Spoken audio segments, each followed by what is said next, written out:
Servus, grüß euch und habe die Ehre, ich begrüße euch zu einem neuen Video zu Feldwalzen on Tour. Heute komme ich daher mit einem Restaurant-Tipp. Er ist der erste seiner Art, es werden ein paar Folgen. Ich bin nicht ganz so schnell, weil ich beruflich bedingt dafür unterwegs bin.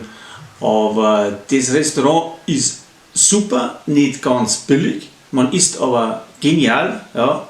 Also die Kirche kann was, ist schon sehr lange an der Ortschaft, fast über 100 Jahre, also 95 Jahre, gibt es das Traditionswirtshaus oder ein Berggasthof, muss man sagen, gibt es schon. Und der war im Bogenberg. Und das ist ein Berggasthof zur schönen Aussicht. Ja, schaut euch mal das Ding an. Es ist sehr romantisch und unbedingt empfehlenswert. Und mit dem Auto erreichbar, auch wenn es ein Berggasthof ist. Riesen Parkplätze sind da. Alles weitere dann im Video. Also ich würde sagen, dann packen wir's. So meine Freunde, das ist der Bogenberg, der ist erreichbar von Deckendorf Richtung Straubing, wenn man fährt, dann ist auf der rechten Seite, kommt dann Bogenabfahrt und ist vorbei in schon zum Sehen. Auf dem Bugel oben steht die Wallfahrtskirche und ein bisschen unterhalb, da wo der Pfeil blinkt, da ist das Wirtshaus oder der Berggasthof zur schönen Aussicht. So, es geht schon einmal am Bugel auf, sage jetzt einmal, eine schöne Baumallee. Dann geht es ein Stück auf für ungefähr so 420 Meter, sogar ist nicht. Da drum ist dann ein riesen Parkplatz, hat er jetzt Autoplatz. Auch wenn du mit einem Unimog kommst, dann funktioniert das Ding und kannst es hinstellen. So schaut das Teil von vorne aus, sehr gepflegt, alles immer schön renoviert, obergestrichen, kann man überhaupt nicht meitern. Also besser geht es nicht mehr, würde ich sagen. Ja. Und was das Hotel brutal auszeichnet, den Berggasthof, ist die Aussicht. Da kann man sich mit seiner Frau hinsitzen, einen Wurstsalat und ein halbes Bier genießen im Sommer und dann kann man über das ganze Donautal drüber schauen.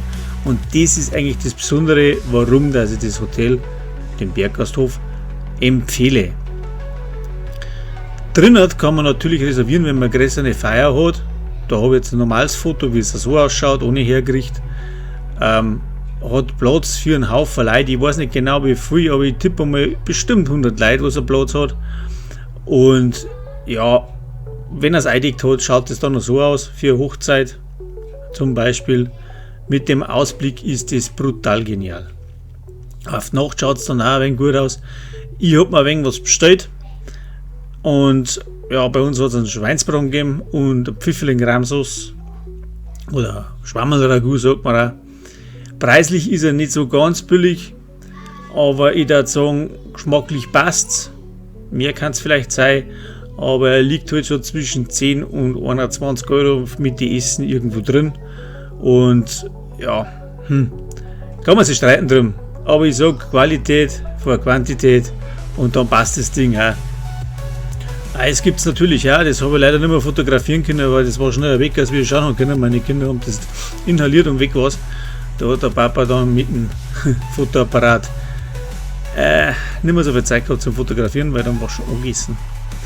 Ja, das war es dann schon wieder mal von meiner Seite. Das ist ein kleiner Tipp.